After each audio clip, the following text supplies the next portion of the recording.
തിരുവോണനാളിൽ ആറന്മുള പാർത്ഥസാരഥിക്ക് ഓണസദ്യയ്ക്കുള്ള വിഭവങ്ങളുമായി മാങ്ങാട്ട് ഭട്ടതിരിയുടെ നേതൃത്വത്തിൽ തിരുവോണത്തോണി ആറന്മുളയിൽ എത്തിച്ചേർന്നിരിക്കുകയാണ്. പുലർച്ചെ 5-ന് ആറന്മുള ക്ഷേത്രക്കടവിൽ എത്തിച്ചേർന്ന തിരുവോണത്തോണിയെ ക്ഷേത്രം ഭാരവാഹികളും പള്ളിയോട സേവാസംഘം പ്രവർത്തകരും ചേർന്നാണ് സ്വീകരിച്ചത്. ക്ഷേത്രത്തിലേക്ക് അവരെ ആനയിക്കുകയും ചെയ്തു. കഴിഞ്ഞ ദിവസമാണ് കാട്ടൂർ മഹാവിഷ്ണു ക്ഷേത്രത്തിൽ നിന്നും മാങ്ങാട്ട് ഭട്ടതിരിയുമായി ഓണസദ്യയ്ക്കുള്ള വിഭവങ്ങളുമായി തിരുവോണത്തോണി ആറന്മുളയിലേക്ക് പുറപ്പെട്ടത്. വിവരങ്ങളുമായി ശശിനാരായണൻ ചേരുന്നുണ്ട്.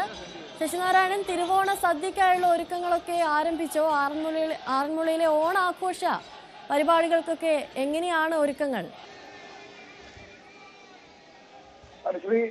ആദ്യം തന്നെ ഒരു ഓണാശംസ അറിയിക്കുകയാണ്. തിരുവോണനാളിൽ വലിയ രീതിയിലുള്ള ഒരുക്കങ്ങളാണ് ആറന്മുള പാർത്ഥസാരഥി ക്ഷേത്രത്തിലുള്ളത്. എന്തായാലും തിരുവോണ സദ്യക്ക് ആറന്മുള പാർത്ഥസാരഥി ക്ഷേത്രത്തിലെ തിരുവോണ സദ്യക്കുള്ള ഓണ വിഭവങ്ങളുമായി മാങ്ങാട്ട് ഭട്ടതിരിയുടെ നേതൃത്വത്തിലുള്ള സംഘം തിരുവോണത്തോണിയിൽ പുലർച്ചെ 5 മണിക്കാണ് ആറന്മുള ക്ഷേത്രക്കടവിൽ എത്തിച്ചേർന്നത്.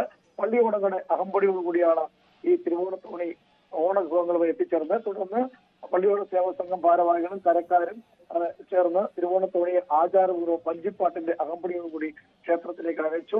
ഓണവിഭവങ്ങൾ കരക്കാർ തന്നെയാണ് ക്ഷേത്രത്തിൽ എത്തിച്ചത്. എന്തായാലും മാങ്ങാട്ട് ഭട്ടതിരി ഈ തിരുവോണത്തോണിയിൽ എത്തിച്ച ഭദ്രദൈവം ക്ഷേത്രത്തിലെ കടാവിളക്കിലേക്ക് പകർന്നു. എന്തായാലും ഈ ചടങ്ങുകൾക്ക് അതോടുകൂടി തുടക്കമായി. ഓണസദ്യയും മറ്റു കാര്യങ്ങളൊക്കെ അതിനുശേഷമാണ് കരക്കാരെ വീടുകളിൽ പോയി ആഘോഷിക്കുക. പ്രധാനമായും ആറന്മുളയെ സംബന്ധിച്ച്, കരക്കാരെ സംബന്ധിച്ച്, പള്ളിയോട സേവാ സംഘത്തെ സംബന്ധിച്ചും തിരുവോണം എന്ന് പറയുന്നത് ഈ തിരുവോണത്തോണിയെ സ്വീകരിക്കുക, അതിനുശേഷം ക്ഷേത്രത്തെ ചടങ്ങുകൾ നടക്കുക, അതിനുശേഷമായിരിക്കും ഓണസദ്യക്കുള്ള കാര്യങ്ങളിലേക്ക് ആ പ്രദേശത്തുള്ള ആറന്മുളയിൽ താമസിക്കുന്ന കരക്കാർ 52 പള്ളിയോട സേവാ സംഘം പ്രവർത്തകരുടെ പ്രധാന ചടങ്ങുകൾ. എന്തായാലും പുലർച്ചെ എത്തിയ ഈ തിരുവോണത്തോണിയെ ആചാരപൂർവ്വം സ്വീകരിച്ചു. എന്തായാലും അതിനുശേഷമാണ് ക്ഷേത്രത്തിൽ സദ്യ നടക്കുക. ഈ ഓണവിഭവങ്ങൾ മാങ്ങാട്ട് ഭട്ടതിരി കൊണ്ടുവന്ന ഓണവിഭവങ്ങൾ ഉപയോഗിച്ചാണെന്ന് ആറന്മുള ക്ഷേത്രത്തിലെ സദ്യ നടക്കുക. വൈകിട്ട് അത്താഴ പൂജയ്ക്ക് ശേഷം മാങ്ങാട്ട് ഭട്ടതിരി കിഴി ക്ഷേത്രത്തിൽ സമർപ്പിച്ച് തിരികെ മടങ്ങുന്നതോടുകൂടിയാണ് ഈ ചടങ്ങുകൾ പൂർത്തിയാകുക. എന്തായാലും വഞ്ചിപ്പാട്ടും അതുപോലെ തന്നെ ആറന്മുളയിലെ പൈതൃകളെല്ലാം ചേർന്ന ഒരു ഓണാഘോഷമാണ് ആറന്മുളയ്ക്കുള്ളത്. കരക്കാരും പ്രദേശവാസികളും പള്ളിയോട സേവാ സംഘം പ്രവർത്തകരും ആവേശത്തിലാണ്.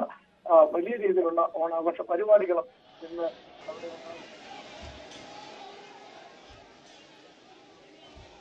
ശരി, ശശിനാരായണനാണ് വിവരങ്ങൾ നൽകിയത്.